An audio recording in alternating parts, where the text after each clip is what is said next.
The magistrate judge, who should be recused, but is going to hold a hearing tomorrow, an actual hearing on unsealing the affidavit and some other documents related to the Mar-a-Lago search warrant. This is an unprecedented situation, so it's not necessarily following normal playbook, and it involves a former president, so there's other issues at play. But in a normal case, this would be an uphill battle. Those who are thinking that there's going to be a great revelation of the affidavit and all the facts that the FBI agent swore to, and the identity of the confidential informant, if there was one, and where the documents were and where they were located, if you're rooting for that, you're going to be disappointed, because the likelihood is that the magistrate, who ought to recuse himself, is not going to disclose that detailed information today. Whatever they do release, and I understand the president's in favor of it, I just want you to be prepared.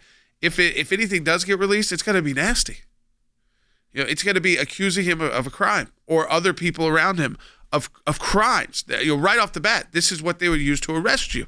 So it's not going to be like, we tried to do this. It's going to be, as Andy said, as scary and as incriminating as possible, because this is their opportunity to do it without the pushback. It's going to be a very dark picture painted by the government, and not at all pleasing to the president or favorable to his side, because he doesn't get to be heard. The only person who gets to speak at a search warrant application hearing is the government, and it's going to, as I've heard the term used, cherry pick the worst of the worst. It's not as tough of a case to get a search warrant. And what like you said, what you put in the affidavit wasn't being tested in court the same way it would if you actually try to bring charges against someone. So I think that's what we're actually looking at here is, does this have to do anything with the actual archives, or is this really about just what could we find about Donald Trump that we could use against him? They took his passports, even though one was expired. How in the world can that be proof in any way of secretion of documents, of mutilation of documents, of violation of the Espionage Act, of doing anything that was the legal basis, presumably, for which they got the search warrant? That belies the fact that this was just a general search. Understand, best case scenario, if you want these documents, you want to see these documents, how they would read and what you're not going to see.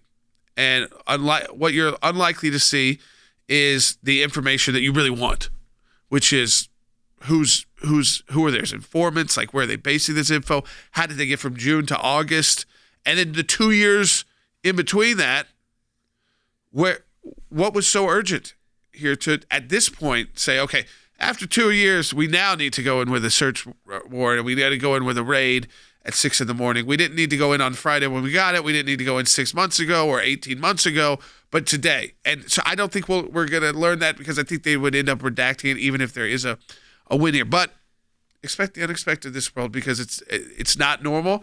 It's unprecedented. It's never happened before in our history. If anything is released, it's going to be a piece of paper with black magic marker all over it, redacting everything that is juicy and good and interesting and that would be helpful to the former president. The names of the CI would be redacted. The allegations of details with respect to the investigation would be redacted. You're going to get what we get when we do FOIA requests, a bunch of black pieces of paper with everything redacted. So there's going to be some different pressure and weight, especially on a judge who is getting pressure and weight.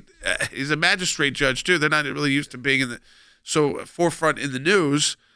Who's got issues about his former clients, issues about his decision to recuse himself once, issues about the decision to approve the search warrant, and now he's got the issue of should he release the document that he signed off on.